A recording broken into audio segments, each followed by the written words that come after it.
এই স্ন্যাক্সটা এত মজা আছে, এই ভিডিওটা না দেখলে তোমরা অনেক বড় একটা মিস করে ফেলবা। সো আসসালামু আলাইকুম এভরিওয়ান, কি অবস্থা সবার? This is Rafi Islam Tanima and welcome to my new video. চিন্তা করছিলাম যে ইউনিক কি বানানো যায় স্ন্যাক্সে, তো অনেক চিন্তা করতে করতে মাথায় এই রেসিপিটা আসলো এন্ড এটা কিন্তু পুরাই আমার মডিফাই করা একটা recipe. So let's get started. দেখছিলাম যে ডিপ ফ্রিজে কি আছে, যা আছে সেগুলো দিয়েই আমি কিছু একটা স্ন্যাক্স বানানোর ট্রাই করব। তো অ্যাট ফার্স্ট হচ্ছে আমি ডিপ ফ্রিজ থেকে সসেজ, নাগেটস এন্ড হচ্ছে পরোটা বের করে নিলাম। নাগেটস গুলো ভালো মতো ফ্রাই করে নিলাম। দেন নাগেটস ফ্রাই করা শেষ হলে তারপর আমি সসেজ ফ্রাই করব।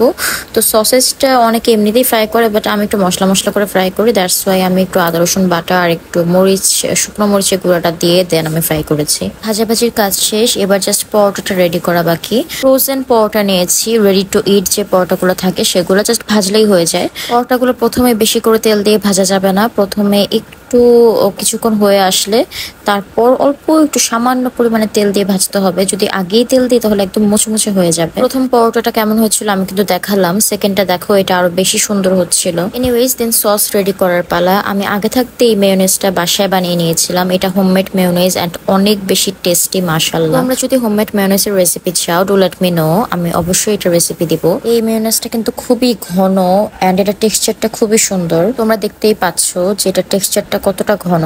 দেন আমি বেশি করে মেয়োনেজ নিয়ে নিয়েছি, যেহেতু আমি বেশি করে হচ্ছে একটু সস খেতে পছন্দ করি, একটু বেশি করে সস দিয়ে আমি বানাবো। দেন মেয়োনেজের সাথে আমি একটু টমেটো কেচাপ মিক্স করে নিচ্ছি। Just look at this. এই সসটা দেখে মনে হচ্ছে না যে অনেক বেশি টেস্টি লাগবে খেতে? And yes, my sauce is almost ready. And দেখো এটা টেক্সচারটা অ্যান্ড কালারটা কত সুন্দর একটা কালার আসছে মাশাআল্লাহ। এবার চলে যাই নেক্সট স্টেপে।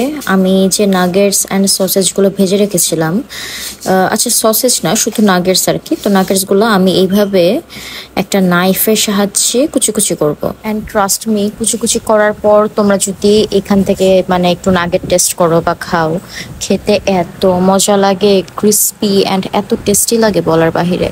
সো এনিওয়েজ এই দেখো আমার নাগেট কিন্তু কুচি করা একদম ডান। এবার যেটা করব দেখো, এই যে আমি এখানে 3টা পরোটা ভেজে নিয়েছিলাম। তো প্রথমে একটা পরোটা নিলাম, দেন ওই বানানো সসটা হচ্ছে স্প্রেড করব এভাবে একটু লম্বা ভাবে, ঠিক পরোটার মিডলে সুন্দরভাবে সসটা স্প্রেড করব। দেন টপিংস হিসেবে আমি এখানে গাজর রেখেছি, তো গাজরটা আমি হচ্ছে একটু গ্রেট করে নিয়েছিলাম। গাজরটা দিয়ে দিলাম সসের উপর। তারপর দিচ্ছি হচ্ছে বেশি করে গ্রেট করে রাখা নাগেটস। অ্যান্ড যারা অনিয়ন লাভার আছো বা অনিয়ন একটু পছন্দ করো, তো তারা একটু বেশি করে অনিয়ন দিবা, আর না খেলে একটু কম করে দিবা। বেশি করে একটু মরিচ দিয়ে দিয়েছি, কাঁচা মরিচ, আর তারপর উপর দিয়ে একটু সস আবার হচ্ছে স্প্রেড করে দেব। অলমোস্ট রেডি, এবার শুধু সসেজটা দেওয়া বাকি। উপরে হচ্ছে সসেজ দিয়ে দিবা অ্যান্ড ইয়াস ইটস ডান। এবার জাস্ট র্যাপ করার পালা। একটু ভালোভাবে হচ্ছে ফোল্ড করে একটু র্যাপটা করতে হবে। অ্যান্ড এটা যেহেতু থাকবে না একটু বেশি করে টপিংস দেওয়ার ভিতরে, দ্যাটস ওয়াই টুথপিক হচ্ছে নিবা। টুথপিক হচ্ছে একটু মাঝখানে যদি টুথপিক ইউজ করো দেন এটা আর হচ্ছে খোলার কোনো চান্স নেই। বাকিগুলোও কিন্তু আমি ঠিক একইভাবেই বানিয়ে নিয়েছি। আর দেখো এটাও আমি ঠিক একইভাবেই ফোল্ড করলাম। সো ইয়া, এটা খুবই ইজি বানানোটা, বাট একটু হচ্ছে ঝামেলাপূর্ণ যেহেতু এত কিছু রেডি করতে হবে। বাট তোমরা খুব কম সময় এটা করতে পারবা, তুলনামূলক সময়টা একটু কমই লাগে। Look, they are ready to bake. So আমি এখন হচ্ছে একটু ওভেনে অল্প সময়ের জন্য দিব বেক করার জন্য। জাস্ট 2 to 3 মিনিটসের জন্য দিতে পারো, যাতে একটু ভালোভাবে কুকড হয় বা একটু হচ্ছে সবকিছু ভালোভাবে মেল্ট হয়।